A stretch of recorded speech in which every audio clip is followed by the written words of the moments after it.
Para sahabat, saya akan melakukan kaji pustaka, termasuk napak tilas studi-studi entah yang terkait dengan pemerintahan maupun studi tentang desa. Kali ini ada sebuah buku yang bisa dibilang lama, tapi tidak lama banget. Bisa dibilang baru, tapi tidak baru karena terbit tahun 2007.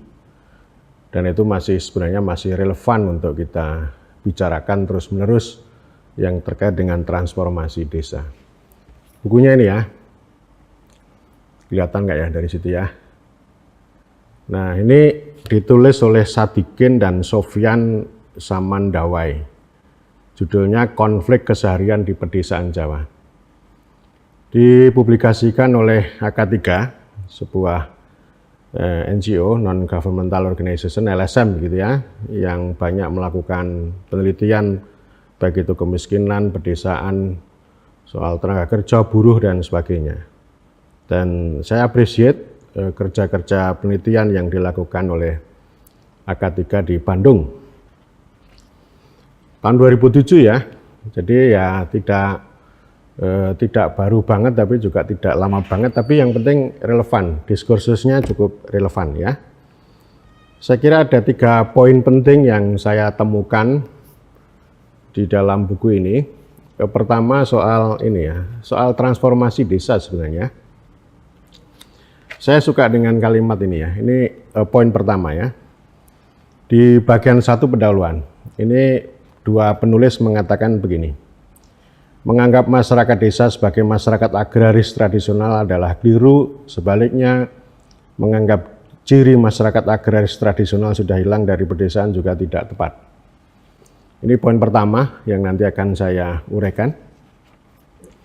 Kemudian yang kedua, itu 2 penulis itu mengkritisi cara pandang romantis, cara pandang yang ambigu, misalnya ada pencitraan bahwa desa itu adem ayem, rukun, damai, egaliter, kemudian kohesi sosial, gotong royong, pokoknya yang indah-indah itu ya, itu tidak benar itu hanya harapan tapi realitanya tidak begitu.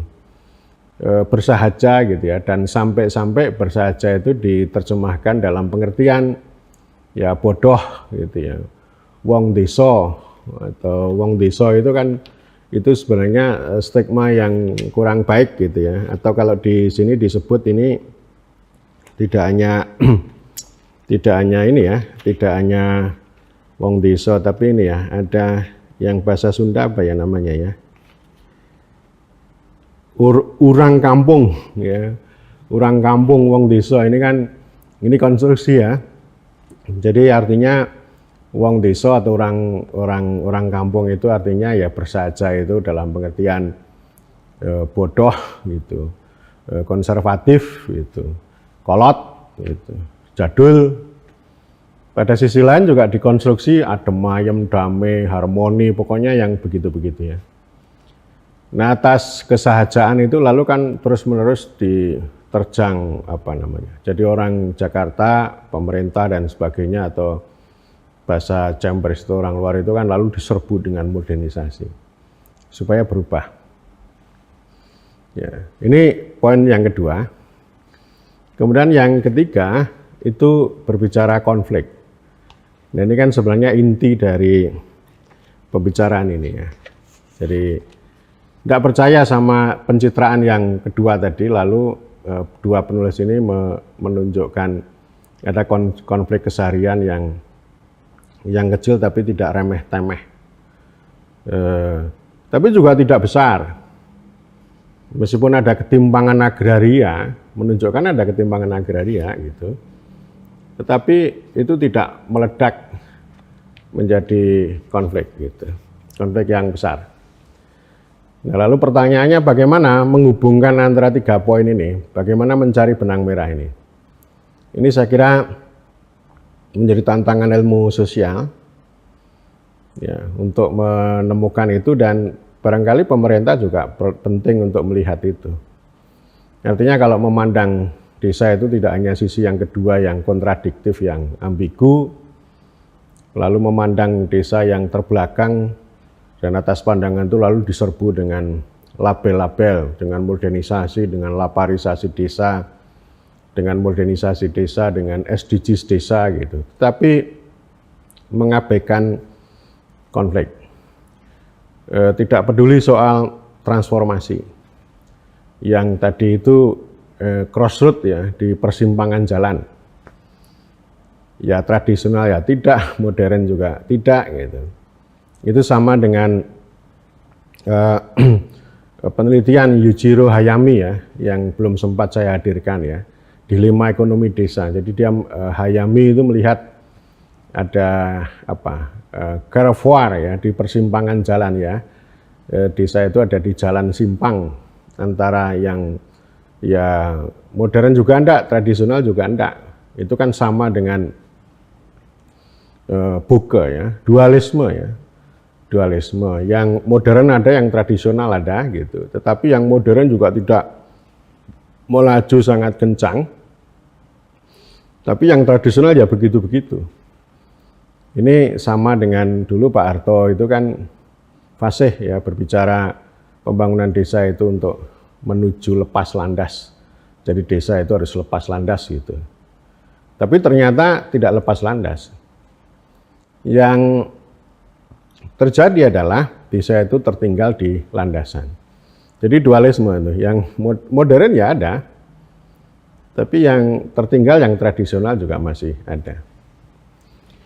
Nah, itu aspek yang pertama berkaitan dengan transformasi ini, baik dua penulis, Sadikin maupun Sofyan, ini kan mengkritik berbagai perspektif, terutama yang terkenal itu ada teori ini ya dari James Scott tentang moral ekonomi dan Samuel Popkin tentang ekonomi rasional. Gitu.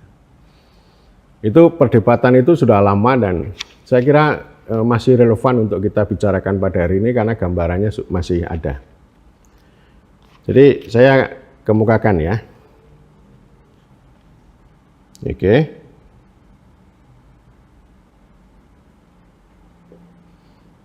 Perspektif ekonomi moral dan ekonomi politik rasional tampil dalam arena perdebatan sengit. Kedua perspektif sama-sama melihat bahwa sistem kapitalisme merupakan faktor utama yang menciptakan krisis pedesaan. Perbedaannya, perspektif ekonomi moral memandang masuknya sistem kapitalisme sebagai ancaman, sementara perspektif ekonomi politik rasional menganggapnya sebagai peluang. Perspektif moral memandang krisis sebagai ledakan reaksi defensif masyarakat desa terhadap sistem kapitalisme, sedangkan yang kedua atau yang ekonomi rasional menganggapnya sebagai akibat terlambatnya usaha menyesuaikan diri dengan sistem kapitalisme. Timbulnya perbedaan terutama disebabkan oleh ini ya, perbedaan dalam memaknai masyarakat pedesaan antara ekonomi moral dan ekonomi rasional. Perspektif ekonomi moral memandang masyarakat pedesaan dalam 4 ciri. Pertama, masyarakat pedesaan merupakan komunitas petani atau penggarap tanah yang menganut perilaku ekonomi subsistensi. Subsistensi itu ya berproduksi hanya untuk kebutuhan sehari-hari. Tidak dalam kategori kapitalisme untuk akumulasi modal bukan, tapi untuk hidup gitu. Dan memang itu masih ada juga. Wong yang namanya jual gudeg yang bisa dikapitalisasi besar pun ada kok. Misalnya ya dari zaman dulu sampai sekarang itu misalnya ya telurnya cukup 250 butir saja. Ya akan lebih. Dia tidak akan membuka cabang yang lain ya. Meskipun ada juga yang gudeg yang sudah menjadi korporasi besar, cabangnya itu banyak. Tetapi di Jogja ini banyak, entah gudeg Permata, gudeg Pawon, gudeg Kuncen, banyak sekali yang itu kayak tadi. Memang tidak bisa dikatakan subsistensi gitu, tapi juga tidak bisa dikatakan akumulasi. Karena begini prinsipnya, ya nanti kalau saya menjual lebih banyak lagi, apalagi membuka cabang itu nanti merebut rezeki orang lain. Itu masih ada itu sampai sekarang. Itu namanya ekonomi moral. Jadi yang segini udah cukup ya, udah lebih dari cukup. Tidak miskin tapi juga tidak kaya. Sehingga kalau orang Jawa itu kan ada prinsip sakmadyo. Jadi konsep sakmadyo ini penting sebenarnya untuk memahami crossroad, untuk memahami mengapa desa di Jawa ini di simpang jalan gitu. Ada konsep sakmadyo, ada konsep sakpodo-podo gitu. Itu sampai sekarang masih ada. Dan konsep sakpodo-podo itu disampaikan oleh sahabat Dr. Pujo Smedi, antropolog dari UGM yang melihat ya kehidupan desa itu sakpodo-podo, sakmadyo itu menjadi konsep pengetahuan lokal untuk memahami, membuka misteri kehidupan orang desa, terutama Jawa. Gitu. Kedua, tanah sebagai sumber kekayaan utama desa dikuasai secara komunal untuk kepentingan seluruh anggota komunitas. Ya ini masih ada tapi ya sudah. Ya ini kan kalau James Scott ini kan ya tahun 76 gitu ya. Tahun 76 itu pun sebenarnya sudah tidak begitu komunal lagi gitu ya. Meskipun masih ada tanah bondo desa, tanah bengkok gitu, tetapi sudah nggak cukup untuk ini ya, untuk menghidupi orang banyak. Nah itu beda kalau sebelum tahun 65 itu masih ada. Dan memang sebelum ada gaji-gaji dari negara atau dari pemerintah, ada juga desa di Jawa ini yang karangkopek atau yang janggolan ya, kalau di barat itu janggolan, artinya ini komunal. Gaji atau penghasilan kepala desa, perangkat desa itu disumbang dari warga ini setelah panen ya. Nah ini salah satu ciri komunal itu ya, meskipun itu hanya satu ciri dan sekarang sudah mulai berkurang gitu. Komunal itu ada, tetapi ya tidak komunal banget seperti dulu, tapi juga tidak individual juga gitu. Jadi antara komunal sama individual itu ya itu lagi sakmadyo ya, ngono ning aja ngono gitu ya. Komunal ya komunal tapi juga tidak komunal, individual ya individual tapi tidak individual banget lah gitu. Ketiga, masyarakat pedesaan hidup dalam tradisi dan budaya khas yang secara diametral berbeda dengan masyarakat kapitalis modern. Nah ini model ini ya. Ya ada gitu tapi juga nggak begitu-gitu juga gitu. Kekhasan mereka terletak pada perilaku dan pola hubungan sosial yang didasarkan pada prinsip-prinsip moral yang menjunjung tinggi kebersamaan. Ada juga kebersamaan. Ada juga orang itu malu kalau kaya banget. Ada itu. Ya. Dulu wakil gubernur DIY itu, yang dulu ya, yang Pakualam yang dulu itu malu kalau kaya banget. Meskipun beliau kaya banget. Jadi kalau naik pesawat itu enggak kerso, enggak mau duduk di depan yang kelas bisnis, duduknya di belakang yang kelas ekonomi. Itu karena pertimbangan moral. Jadi kalau orang Jogja itu duduk di depan di kelas bisnis itu malu. Ya saya beberapa kali itu misalnya karena kesempatan atau karena tiket sudah habis lalu dapat di depan itu rasanya itu udah berat banget itu. Jadi malu kalau kaya itu malu gitu, tapi juga tidak mau miskin gitu.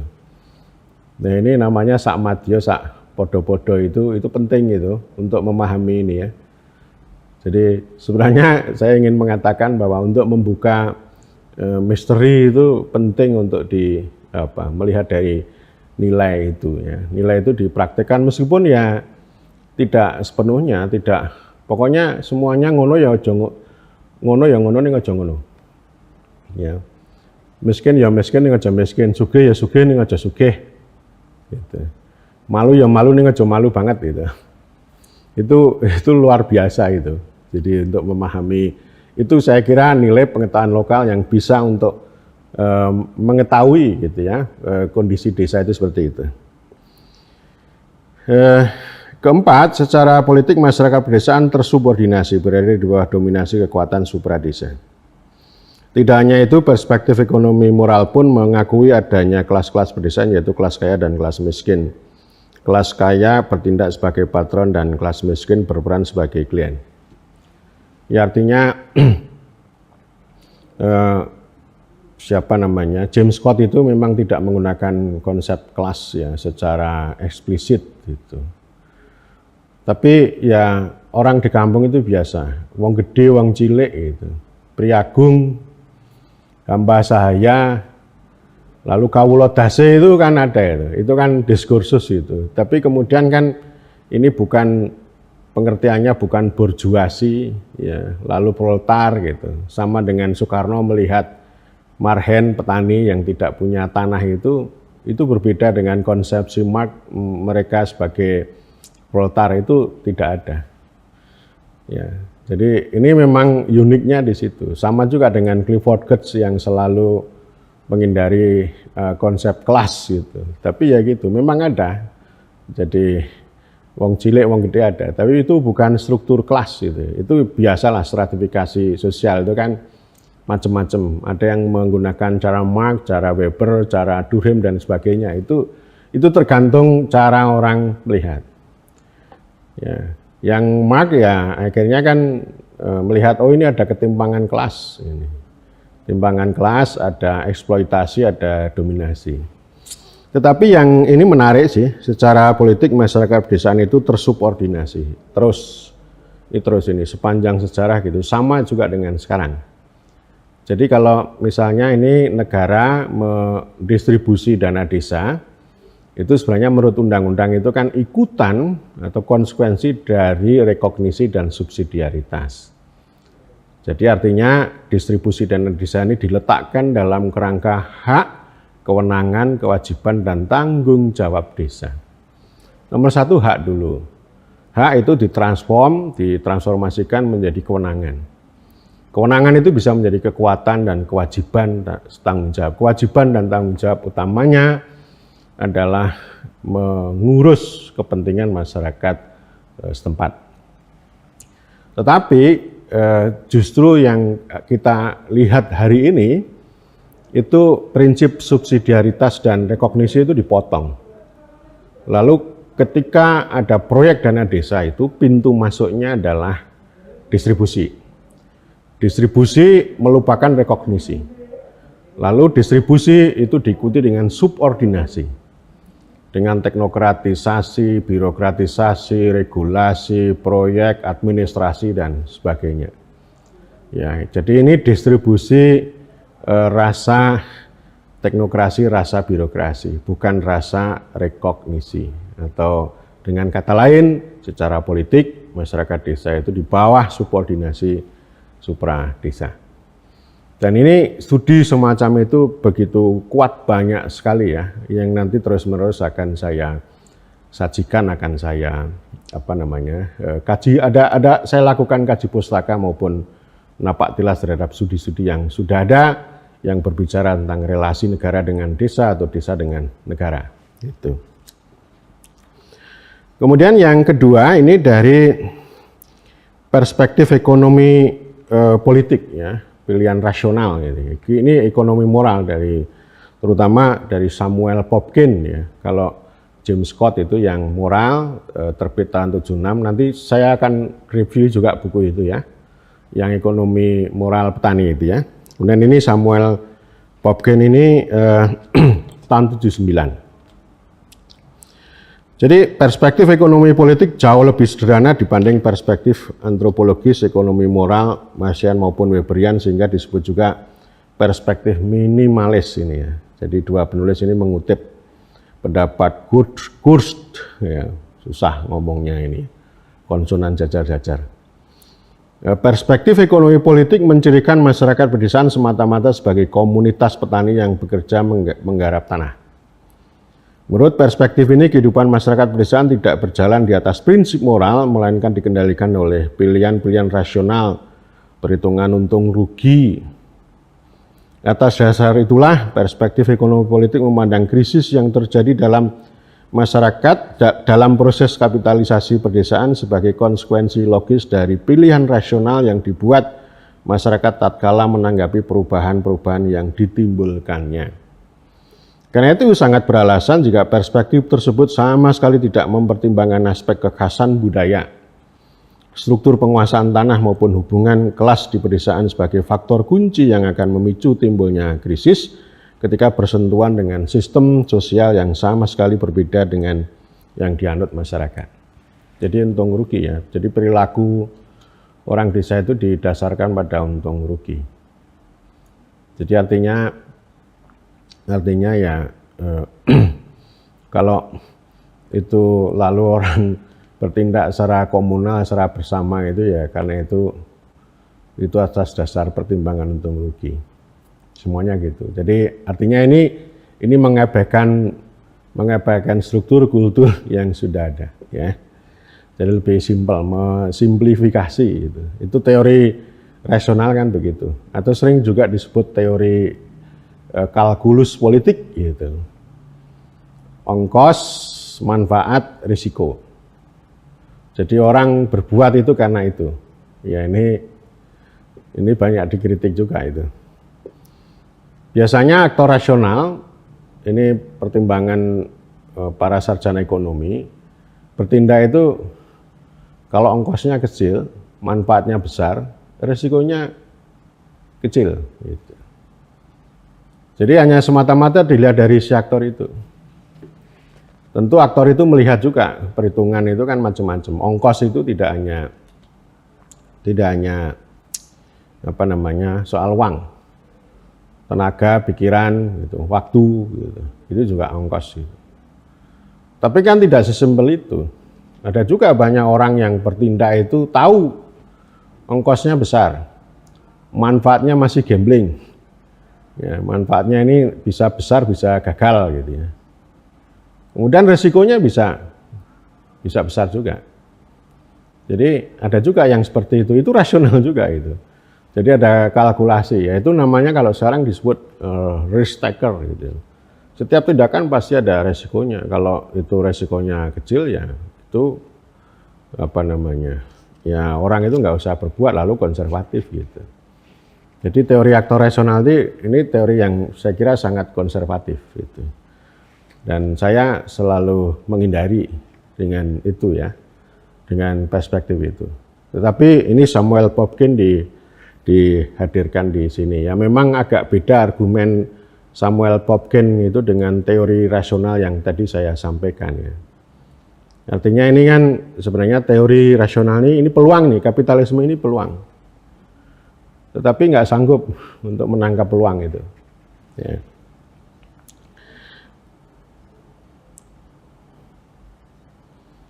Dua penulis mengatakan, baik sebagai persoalan teoritis maupun sosial, penjelasan mengenai dinamika masyarakat pedesaan dengan menggunakan perspektif dikotomi tradisional modern, dengan menggunakan perspektif dalam kerangka sistem kapitalisme mengandung banyak kelemahan. Seperti ditunjukkan oleh beberapa studi pedesaan yang lebih dini, perubahan yang ditimbulkan oleh sistem kapitalisme di pedesaan tidak selalu membuahkan hasil yang sama dan sejalan dengan logika pemikiran linier tradisional modern. Jadi cara melihat kapitalisme ini macam-macam. Beda antara perspektif modernis, perspektif modernisasi dengan Marx. Nanti beda lagi yang model Clifford Geertz, beda lagi gitu. Ya. Jadi yang banyak studi yang ini yang nanti sebenarnya saya mau berbicara juga dengan 5 tesis perubahan desa karena berinteraksi dengan negara bangsa modern dan kapitalisme. Tapi bukan di sini. Ya, jadi memang kalau orang modernis ya kapitalisasi ini sebagai jalan untuk mengubah desa. Gitu ya. Lalu menjadi modern gitu. Ya sama dulu kalau ini disentuh dengan pembangunan, desa itu disentuh pembangunan, dia akan maju dari swadaya, swakarya, swasembada. Kalau nanti jadi swasembada lalu diintervensi dirubah menjadi kelurahan. Desa itu tradisional, kelurahan itu modern. Ya. Jadi ada pelayanan publik yang lebih baik, ada industri, ada jasa, ada perdagangan. Kalau di sini hanya pertanian. Jadi dikotomi itu sebenarnya yang menciptakan adalah teori modernisasi. Dan itu sudah berjalan sejak zaman kolonial. Jadi kolonialisme, developmentalisme, neoliberalisme ini kan satu garis nih.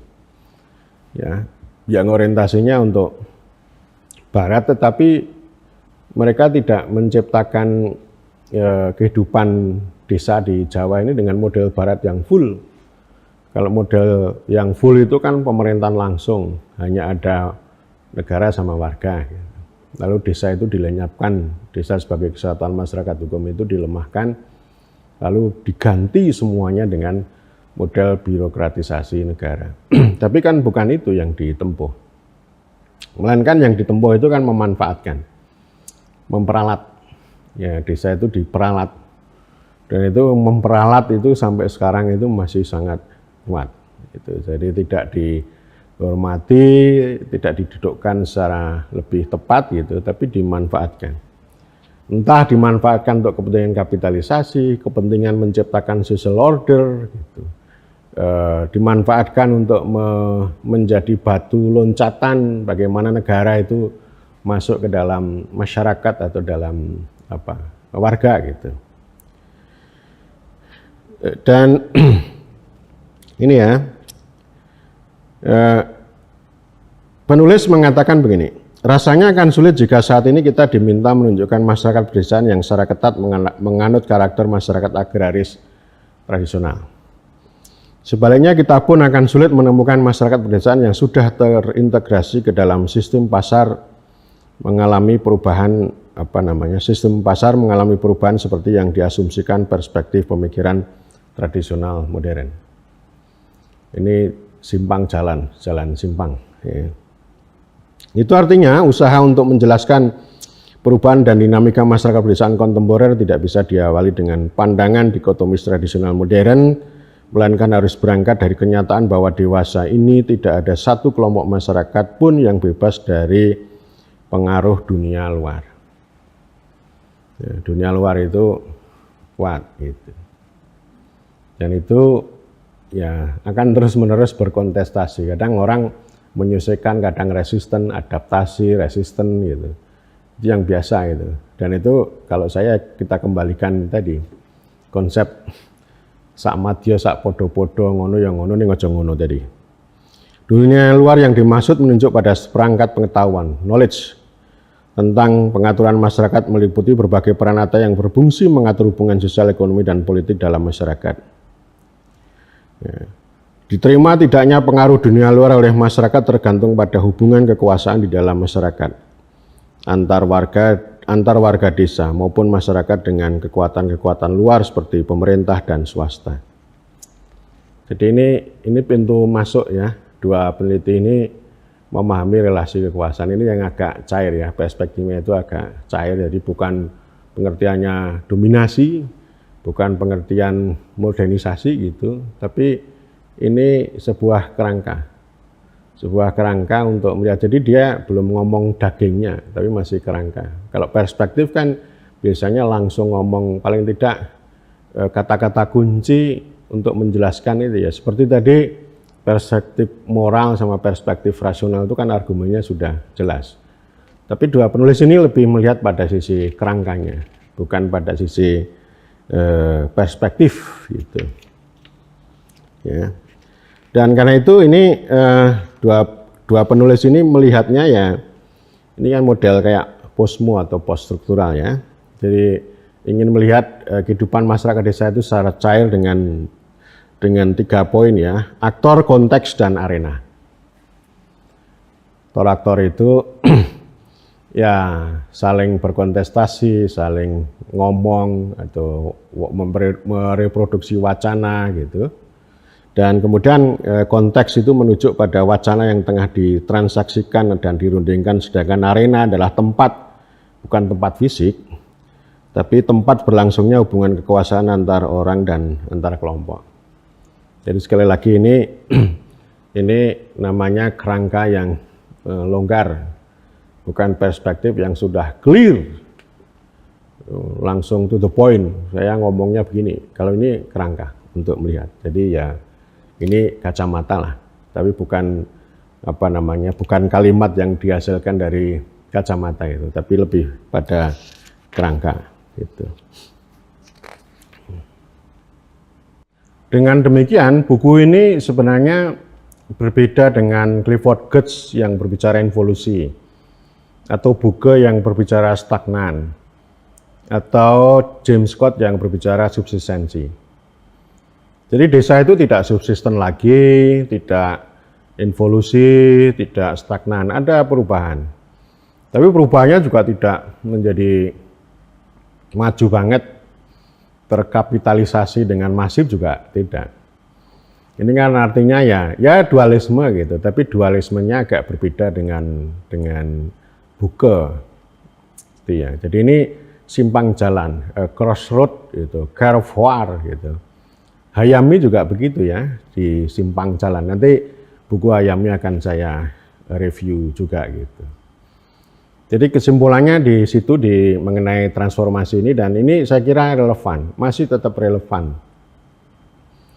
Karena di Republik ini kan macam-macam. Ada yang pengen membawa kemajuan gitu, ada yang pengen membawa kedaulatan, ada yang romantis gitu, ada yang modernis, ada yang konstruktivis, beda-beda sekali gitu cara memandangnya. Tetapi yang memonopoli kebenaran kan selalu yang orientalis modernis itu.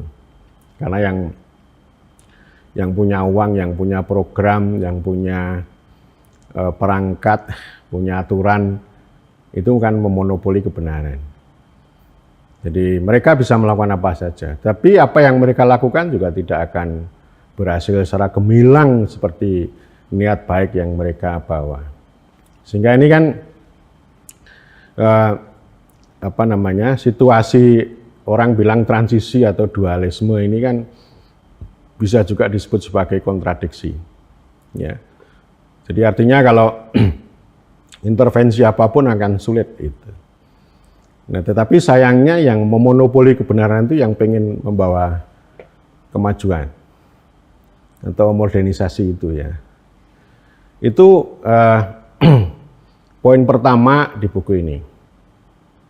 Poin yang kedua itu bicara konflik yang agak terputus dengan cerita narasi pertama. Gitu. Saya harapannya itu teman-teman ini meneliti tentang ini ya.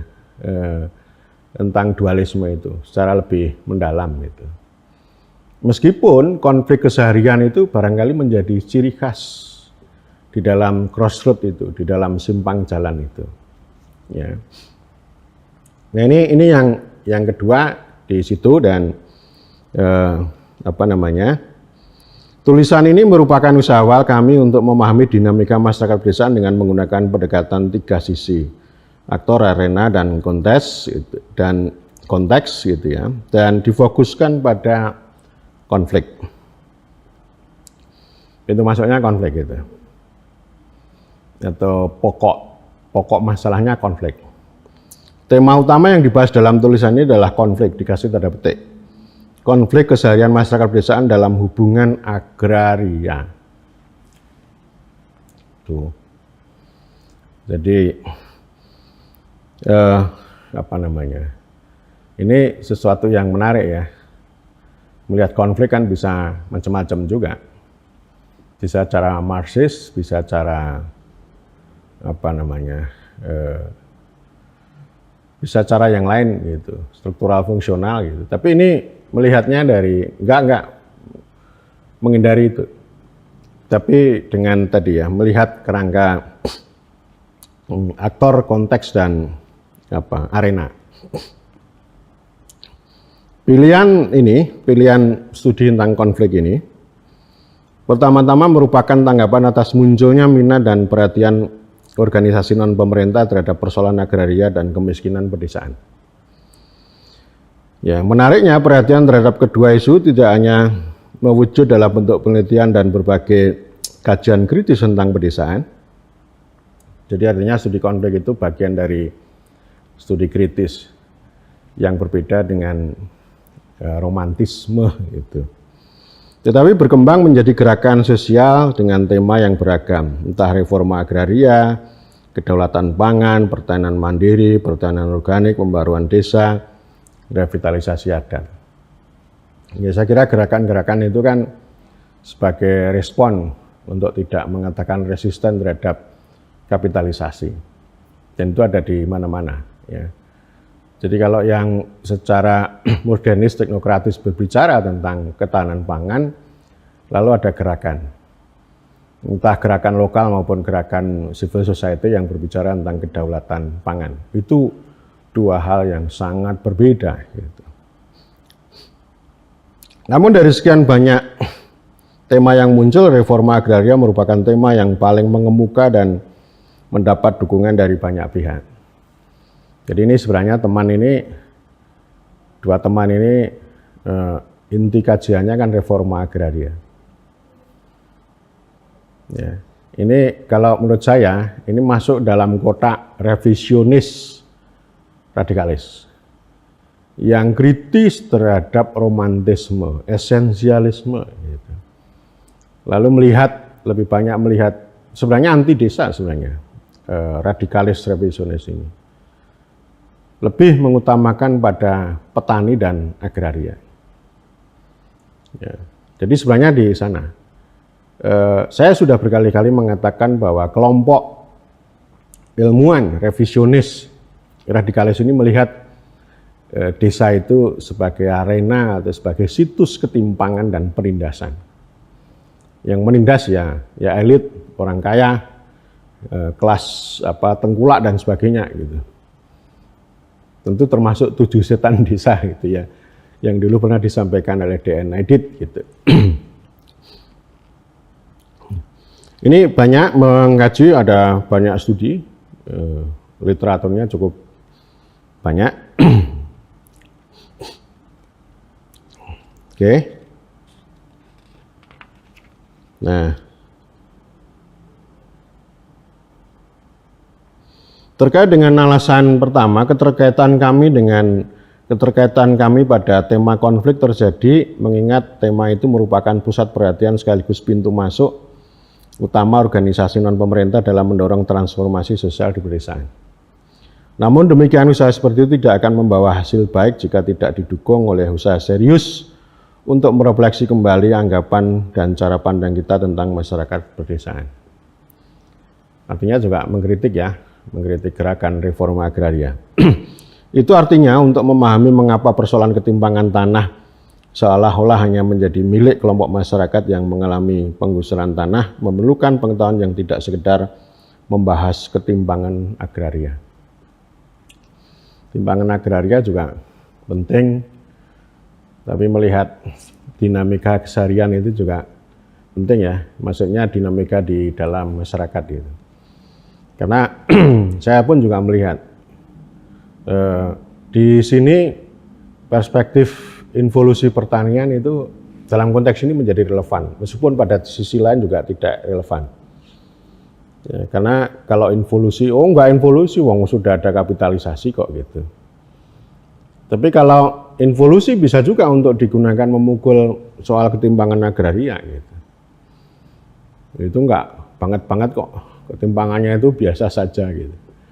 Jadi tidak ada ketimpangan kelas yang menyolok lalu menimbulkan arus sengketa yang begitu besar. Gitu. Ya tentu saja kalau kita membandingkan ya antara kehidupan desa di Jawa ini, desa sawah pada umumnya ini, dengan di hutan di sana, di Kalimantan sana, itu saya kira berbeda. Jadi bagaimana masuknya HPH gitu di sana, di hutan-hutan entah di Kalimantan gitu, dengan tengkulak-tengkulak kecil di pedesaan Jawa ini kan narasinya bisa berbeda gitu. Kami setuju bahwa struktur penguasaan dan kepemilikan tanah merupakan dasar untuk membentuk struktur sosial masyarakat pedesaan. Namun dalam menafsirkan dan memaknai struktur itu setiap orang desa tidak pernah sama. Hubungan patron klien antara warga desa dalam konteks hubungan agraria misalnya dalam banyak hal tidak hanya didasari oleh motif menjaga etika subsistensi, sharing poverty atau kemiskinan yang dibagi, ini Clifford Geertz, atau karena menganut watak pra-kapitalis, ini Buke, gitu ya.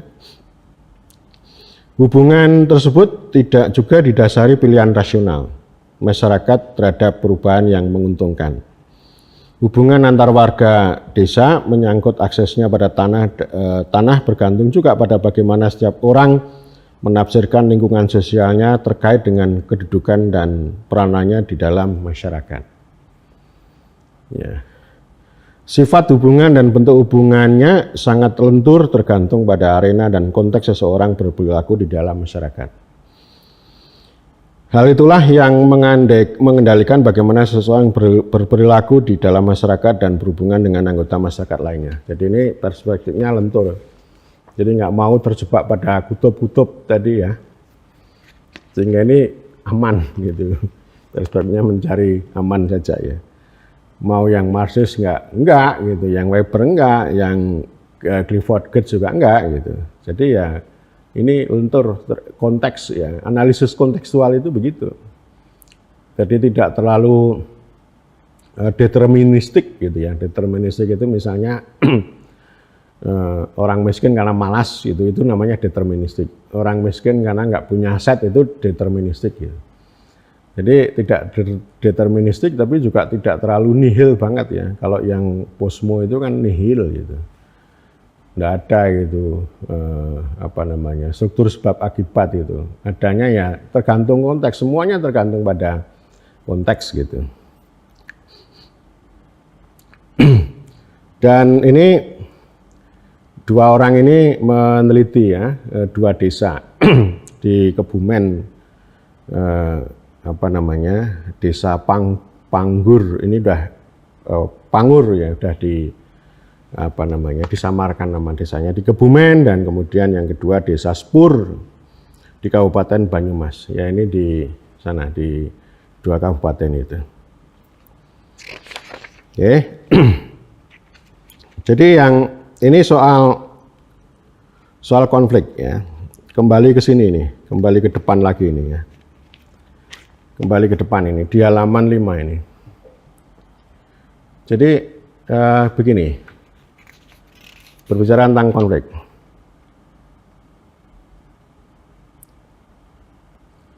Ini kan berawal dari ketimpangan agraria. Konflik dan ketimpangan agraria itu dua sisi yang terkait. Secara teoritis ketimpangan agraria dan meningkatnya jumlah penduduk miskin di pedesaan dapat memicu timbulnya gejolak sosial dan konflik terbuka antara golongan miskin yang tidak memiliki tanah atau luasan tanahnya kecil dengan golongan kaya yang menguasai tanah luas. Namun selama kurang lebih 30 tahun, dari 65 sampai tahun 2003, selama dan setelah kekuasaan formal baru berakhir, sebagian besar masyarakat pedesaan tampak berjalan dalam harmoni. Jauh dari konflik dan gejolak sosial berarti seperti yang pernah terjadi pada pertengahan tahun 60-an. Kalaupun sepanjang masa itu muncul beberapa konflik agraria yang cukup besar seperti kasus Kedungombo, Jenggawah, Badeka, Cimacan, Jaluran, Nipah, dan konflik agraria lainnya yang terjadi antara tahun 98 sampai tahun 2002, hal itu belum berarti apa-apa jika dibandingkan dengan realitas ketimpangan agraria di masa ini. Lebih dari itu, konflik yang ada seluruhnya dilatar belakangi masalah penggusuran tanah, bukan disebabkan oleh realitas ketimpangan agraria yang tajam, atau adanya pola hubungan produksi eksploitatif. Itu artinya konflik-konflik agraria di Indonesia masih berupa konflik restoratif, yaitu konflik yang lahir dari upaya petani, masyarakat pedesaan untuk mengambil kembali hak-hak atas sumber agraria yang hilang atau terancam hilang. Ya ini kan artinya perspektif involusi Clifford Geertz jadi masuk akal. Gitu. Jadi ya kayaknya ada ketimpangan, tapi kok harmoni gitu, kok subsistensi gitu. Kalau timpang kan seharusnya kalau menjadi makan seharusnya gejolak dong, konfliknya besar gitu. Tapi kok ini enggak ya, jadi konfliknya itu restoratif. Gitu. Ya kalau kita melihat konflik agraria itu kan kasuistik ya, kasuistik dan ini kan relevan ini. Ini terutama orang Jawa ya. Ya bisa saja mereka itu bergejolak ya, termasuk di Jenggawah. Atau kalau dulu di Klaten itu misalnya cara konfliknya itu membakar itu loh, membakar apa namanya, rumah-rumah tembakau itu ya. Ya karena memang ada ketidakadilan, tapi tidak konflik terbuka yang terorganisir gitu. Nah kecuali kalau ada penggusuran, lalu orang Jawa kan punya kalimat itu, sedumuk bathuk senyari bumi. Jadi kalau udah soal tanah yang digusur, yang dirampas itu, sekalipun itu di apa namanya ada pertaruhan tumpah darah pasti akan dijalani. Nah ini begitu ya, kalau sudah perutnya sudah terganggu, haknya sudah dirampas itu. Tapi kalau apa namanya haknya nggak dirampas ya itu biasa-biasa saja. Karena orang desa juga melihat itu ya biasalah, kami dari dulu ya begini gitu. Jadi kalau tetangganya kaya di sini itu miskin, bukan berarti lalu mereka bertarung. Ya meskipun selalu ada harapan ya, selalu bahkan ada rerasanan bagaimana ya orang kaya itu harus berbagi ya. Sehingga kalau dulu orang tua kami kan selalu mengatakan begini, pagar mangkok itu lebih baik daripada pagar tembok. Artinya memang kita harus berbagi mangkok itu kepada tetangga. Itu kan filsafat apa namanya, membagi gitu ya. Bukan membagi kemiskinan, yang di sini yang punya surplus memang harus berbagi kepada tetangganya gitu. Bahkan juga dulu ada ajaran ya, kalau orang masak itu baunya itu sampai ke tetangga ya, apa yang dimasak itu harus dibagi.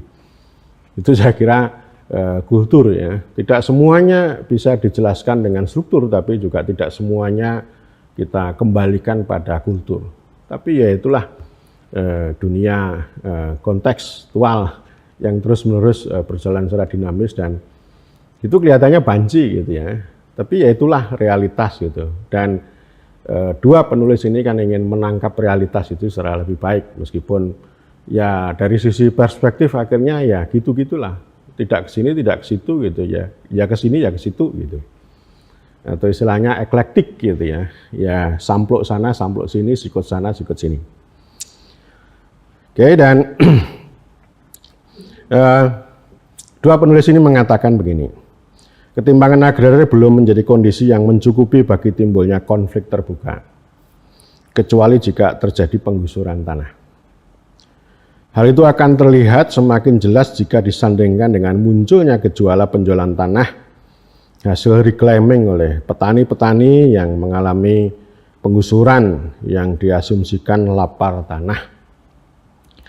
Kenyataan itu tentu saja mengandung pertanyaan, apa sebenarnya penyebab utama konflik agraria di pedesaan? Apakah ada kaitan antara kebutuhan tanah, garapan, dan konflik agraria? Jika penyebab konflik agraria adalah ketimpangan dan kondisi lapar tanah, mengapa konflik yang muncul masih bersifat restoratif, bukan transformatif? Yang terakhir, ini adalah konflik yang lahir dari upaya masyarakat untuk memperoleh hak atas tanah, garapan yang sebelumnya tidak atau belum pernah mereka miliki. Ini pertanyaannya ya. Jadi memang dari pertanyaan yang difokuskan ini saya belum menemukan ini ya, menemukan benang merah dengan statement pertama di pendahuluan ya. Tadi ya, statement pertama itu menganggap masyarakat desa sebagai masyarakat agraris tradisional adalah keliru, sebaliknya menganggap ciri masyarakat agraris tradisional sudah hilang dari pedesaan juga tidak tepat. Barangkali di antara dualisme ini ya konflik itu menjadi bunganya. Konflik yang restoratif tadi, bukan konflik yang terbuka ya. Jadi saya menangkapnya di sana meskipun kalimat itu tidak secara eksplisit disampaikan oleh dua penulis gitu. Jadi artinya kalau secara metodologis ya sebenarnya yang mau dibicarakan, mau difokuskan adalah pertanyaan tentang konflik ya tadi. Terutama konflik yang istilahnya restoratif, bukan transformatif gitu. Bukan konflik yang besar karena ketimpangan agraria, tetapi konflik keseharian. Dan atas itu bab 3 gitu ya. Bab 3 itu berbicara tentang ini ya.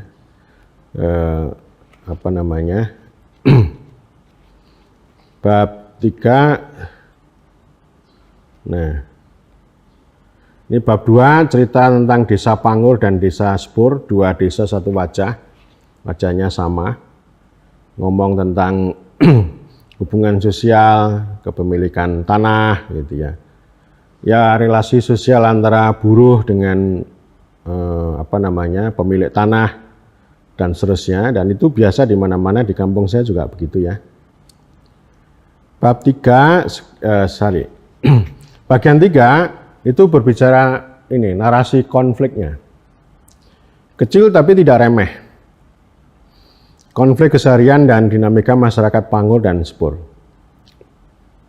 Ya, ini konflik itu dinamika ya. Jadi keseharian biasalah. Jadi ada rerasanan, ada biasa itu terjadi di mana-mana, dan artinya pendapatan dan pendapatan gitu. Itu pendapat dan pendapatan itu kan bisa menimbulkan konflik. Ada konflik yang terbuka, ada konflik yang laten, rerasanan dan sebagainya, buah bibir itu biasa ya. Dan itu memang bukan ciri khas masyarakat desa. Di mana-mana konflik itu memang terjadi, di kantor pun kan juga begitu. Memang tidak menyulut konflik yang besar dan terbuka. Tapi nggak bisa diremehkan. Ya. Saya kadang-kadang menyajikan begini, kalau itu ya pembagian bantuan itu ya setelah bencana. Kalau itu memang konfliknya lumayan terbuka lah. Konfliknya warga dengan ketua RT dituduh bla bla bla, lalu ketua RT diturunkan dan sebagainya gitu. Sampai sekarang itu masih membekas, belum bisa cair misalnya. Ada begitu. Jadi kalau ada penyulut yang kira-kira menimbulkan rasa ketidakadilan, lalu bisa berjalan secara terbuka. Dan sayangnya memang pemerintahan administratif maupun kebijakan itu kan mengabaikan ini. Jadi biasanya kebijakan itu kan asasnya manfaat, tapi tidak melihat konteks sosial dan risiko sosial. Seperti BLT maupun bantuan pasca bencana itu pokoknya dibagi dengan sejumlah kriteria gitu ya. Kriteria yang sangat teknokratik tapi mengabaikan situasi sosial, termasuk kemungkinan atau risiko konflik. Itu diabaikan. Biasanya kan lalu pejabat mengatakan, nah kalau konflik kan biasa, nanti akan selesai sendiri. Nah itu sama diamati oleh sejarawan Yulien Pinda ya. Dulu di zaman kolonial juga begitu. Konflik itu diabaikan. Ya. Sehingga setiap kebijakan selalu memunculkan sengketa, baik sengketa horizontal maupun ketegangan antara warga dengan pemerintah. Teman-teman Aceh juga selalu begitu. Ketika berbicara sesuatu, ini potensi konfliknya selalu dicermati. Sahabat saya, Dr. Lambang Triyono juga begitu ya, sehingga dia selalu berbicara pembangunan sebagai perdamaian. Pembangunan yang sensitif perdamaian, karena pembangunan sebagai kebijakan ini tidak jarang itu menimbulkan konflik, baik yang konflik kecil maupun konflik terbuka. Nah, penulis ini melihat konflik yang macam-macam antar warga, antara buruh dengan pemilik tanah, kemudian antara warga dengan kepala desa, kompleks yang saya kira tidak perlu saya uraikan secara panjang lebar di sini gitu. Tapi intinya jangan mengabaikan konflik itu ya. Nah, sayangnya memang perspektif mengenai konflik ini tidak banyak diungkapkan. Biasanya orang melakukan studi konflik itu kan ada bagaimana proses itu terjadi secara konseptual, bagaimana tipe-tipenya gitu, bentuk-bentuknya, lalu implikasinya seperti apa, dan kemudian yang berikutnya juga mencari gitu cara gitu ya, cara masyarakat itu untuk entah itu menghindari konflik atau menyelesaikan konflik. Dan itu biasa, studi semacam itu udah banyak kita lihat, dan setiap masyarakat pasti mengandung konflik. Bapak Antropologi Indonesia, Profesor Kunchara Negrat juga melihat bahwa desa itu ya ada dualisme itu antara konflik dan kerjasama. Biasalah itu karena perbedaan pendapat, perbedaan kepentingan lalu menimbulkan konflik ya. Konflik juga muncul karena persaingan itu. Tapi juga orang desa itu selalu ada keinginan, kehendak untuk melakukan kerjasama. Keinginan untuk berbicara secara baik-baik, termasuk mengatasi konflik. Bagaimana mereka berunding dan sebagainya. Jadi itu dua sisi dan itu manusiawi di mana-mana saya kira begitu, dan harapan kita kan kebijakan itu kan harus peka pada persoalan seperti itu. Jadi tidak hanya secara teknokratik tapi harus sosiologis gitu. Dan repotnya banyak sosiolog yang tidak sosiologis. Sosiolog yang tidak sosiologis membuat kebijakan tapi dia tidak melihat konteks sosiologis dalam masyarakat pedesaan. Ya itu poin kedua yang disampaikan oleh penulis, dan kemudian di bab terakhir ini ya, ini buku ini kan tidak terlalu tebal ya, cuma 146 halaman. Ini yang di bab terakhir ya, bagian 4 ya, penutup realitas pedesaan, realitas yang tak mudah diterjemahkan. Ini cerita mengenai ambigu dan pemberi kata pengantar ini Heri Santoso. Ini orang hutan yang jadi antropolog gitu ya. Itu komentarnya begini. Heri ya, Mas Heri. Di bagian 4 yang juga menjadi bagian penutup buku ini sebuah kesimpulan ambigu. Kejujuran yang saya kira sangat menyegarkan ketika begitu banyak hasil studi secara berlebihan memberikan kepastian terhadap fakta sosial yang menurut Geertz ibarat awan terhimpun, awan membuyar, sesuatu yang tidak pernah pasti, pada akhirnya disajikan bahwa realitas pedesaan itu adalah realitas yang tidak mudah diterjemahkan. Membaca kesimpulan yang demikian saya jadi teringat pengandaian Geertz tentang realitas sosial yang menyerupai kedipan mata seseorang. Menurut Geertz, tak ada seorang pun yang bisa dengan pasti mengartikan kedipan mata seseorang, kecuali si pelaku itu sendiri. Ada kalanya sebuah kedipan mata dimaksudkan sebagai tanda setuju, menolak, merayu, mengajak bersekongkol, dan lain sebagainya. Ada kalanya kedipan mata itu tidak bermaksud apapun kecuali sekedar main-main. Ada kalanya kedipan itu hanyalah keniscayaan belaka. Buku ini, menurut Heri, agaknya memang tidak hendak memberikan kepastian tentang sosok masyarakat pedesaan. Ya, itu poinnya di situ. Penulis buku ini hanya berusaha keras menyajikan realitas yang tidak linier, tidak pula berupa sebentuk garis yang konsisten. Fakta-fakta lugas yang tersaji justru tampak saling berdesakan, terkadang tumpang tindih, saling menegasikan, dan secara keseluruhan seperti sebuah mosaik yang tak menentu. Agaknya memang demikian adanya. Masyarakat pedesaan yang sebagian besar adalah petani bukanlah sosok khusus semacam Homo picenticus gitu ya, yang hanya bergerak di antara dua sumbu, kepasrahan buta dan kemarahan membabi buta. Bagaimanapun mereka juga terlibat dalam berbagai proses renegosiasi terhadap setiap proses apapun yang datang dari manapun. Nah, kata Mas Heri tentang renegosiasi ini menarik ini. Saya sering begitu ya. Jadi masyarakat desa itu ya bisa dikatakan masyarakat gitu ya, yang identik dengan harmoni gitu, dengan kohesi gitu. Tapi juga secara politik itu kan nego terus tuh.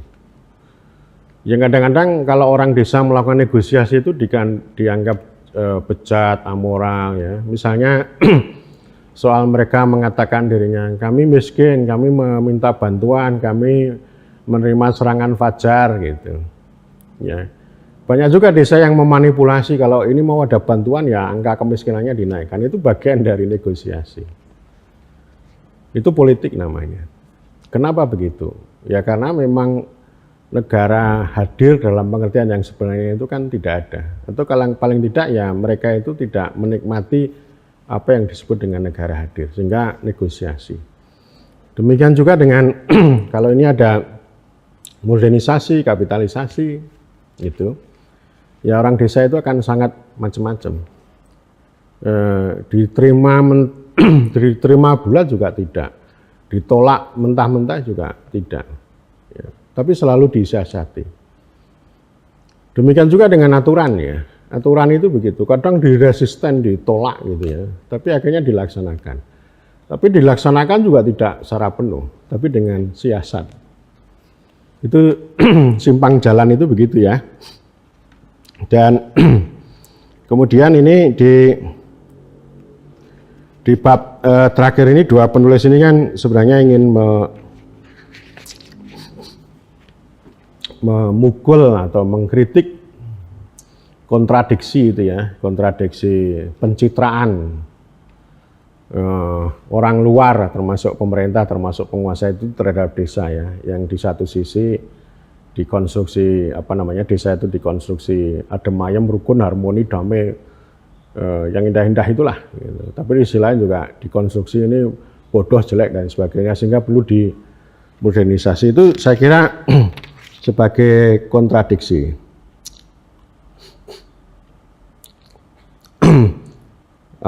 Begini ya.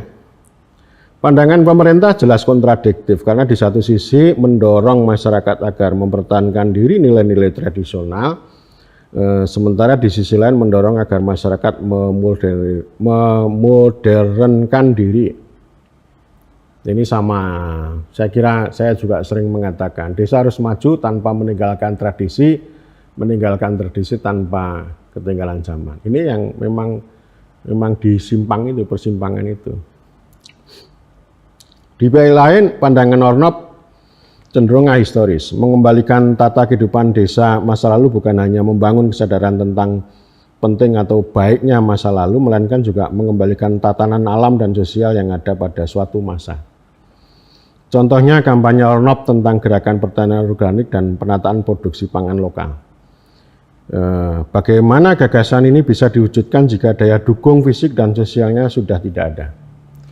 Lebih dari itu, bagaimana gagasan kemandirian pangan yang sangat kental warna ideologisnya itu bisa terwujud jika masyarakat desa lebih berpikir ekonomis daripada berkutat dengan keyakinan ideologis.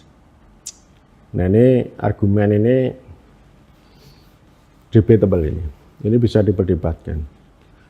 Kalau ekonomis sama ideologis berdebat, lalu orang membenarkan pertimbangan ekonomis, itu saya kira membenarkan intervensi yang dari sana itu. Dengan proyek, investasi, SDGs desa dan sebagainya. Nah, ini di sini ini. Jadi artinya ya desa itu situs kontestasi, situs perang diskursus gitu ya. Kenyataan tersebut menunjukkan bahwa pemahaman kita tentang masyarakat desa masih diliputi penyederhanaan yang didasarkan pada klaim-klaim kebenaran yang jarang bahkan nyaris tidak pernah dikritisi. Poin ini penting, tetapi kita juga harus melihat siapa yang memonopoli kebenaran dan kebenaran apa yang itu dihadirkan. Dan bagaimana menghadirkan kebenaran itu melalui baik itu diskursus, regulasi, kebijakan, program, proyek, dan sebagainya. Nah, ini saya kira penting ini yang memonopoli kebenaran itu. Jadi kalau misalnya kritik ya bisa kritik secara horizontal gitu, berbagai perspektif yang berkembang, tetapi yang paling penting itu adalah mengkritik terhadap kekuasaan yang memonopoli kebenaran.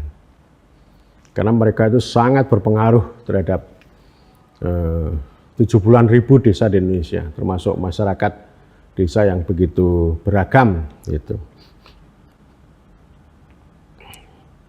Sekali lagi kami kemukakan bahwa gambaran kebersahajaan masyarakat desa lebih merupakan citra atau kenyataan yang dibayangkan tentang tata kehidupan yang ideal. Di satu sisi, penggambaran semacam itu adalah untuk menciptakan harmoni dan meredam potensi konflik dan perlawanan rakyat terhadap penguasa, seperti dapat kita lihat dalam praktek politik pemerintahan Orde Baru. Di sisi lain, penggambaran itu juga digunakan untuk menolak sistem sosial baru yang akan menghancurkan tata sosial lama.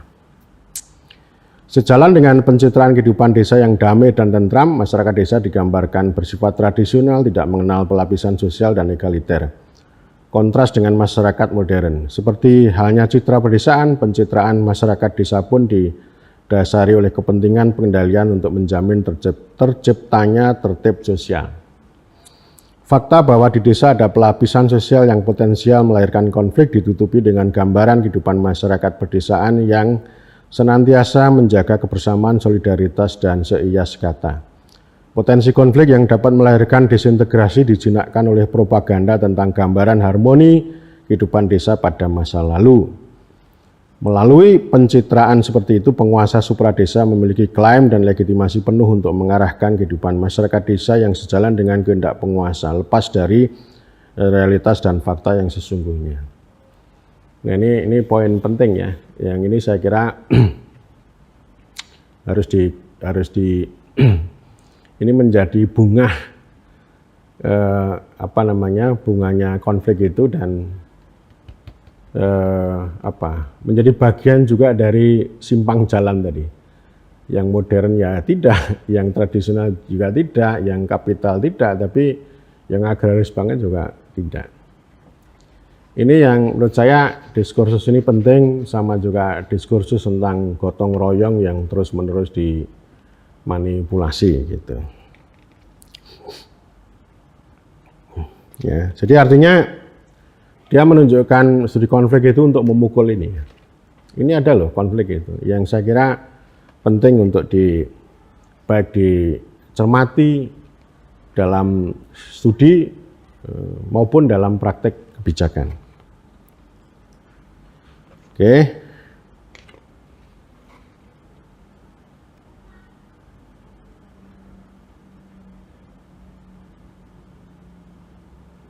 Ya memang kalau dilihat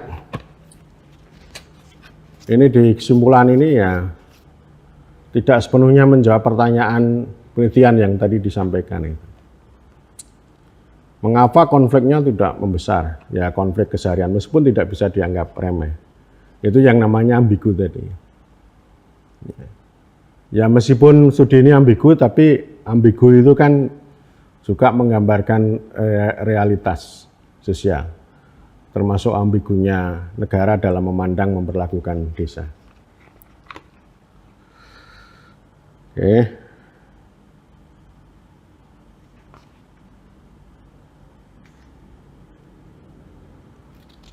Bentar.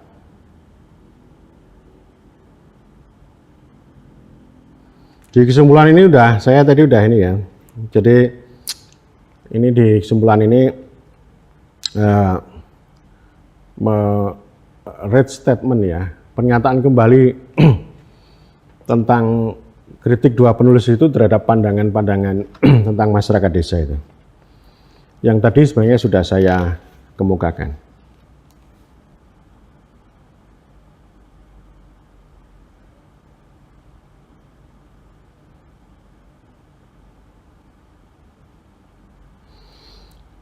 Saya sampaikan di kalimat terakhir, paragraf terakhir.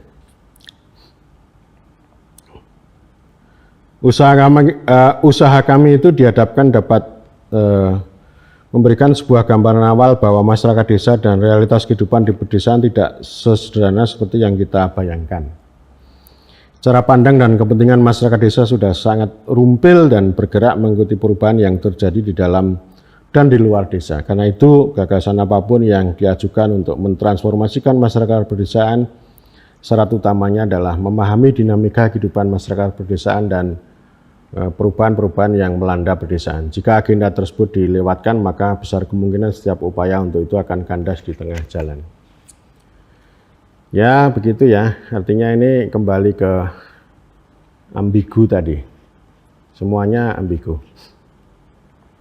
Realitas pedesaan, realitas yang tidak mudah diterjemahkan. Tapi tentu saja kan pemerintah harus beyond itu. Pemerintah tidak boleh seperti peneliti atau seperti ilmuwan, tidak bisa juga seperti teknokrat yang hanya main-main dengan data, dengan angka, dengan resep, dengan merek dagang gitu ya. Tapi juga tidak bisa berputar-putar seperti ilmuwan gitu ya. Ini kan kita butuh istilah mendiang Profesor Silo Sumarjan itu sikap politik. Saya kira debat tentang desa kan tidak hanya soal konflik ini ya. Debat kedudukan desa juga sangat keras. Debat bagaimana pembangunan seharusnya masuk ke desa itu juga sangat keras. Debat mengenai bagaimana mentransformasikan ekonomi gitu. Ya sama ya, kalau pemerintah kan mengandung politisi tapi tidak bisa seperti politisi. Tidak bisa seperti teknokrat, tidak bisa seperti ilmuwan gitu.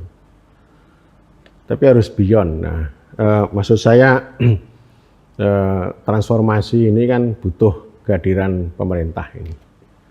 Dan penting sekali bahwa yang paling utama itu kan keyakinan harus didasarkan kita melihat. Yang paling pertama itu aspirasi. Kita tidak harus melakukan penelitian yang begitu dalam. Bukan berarti penelitian tidak penting. Itu sangat penting. Tetapi aspirasi itu nomor satu itu. Satu. Kemudian yang kedua, ya dimanapun ada konflik. Termasuk yang disajikan buku ini ya. Kecil tapi tidak remeh.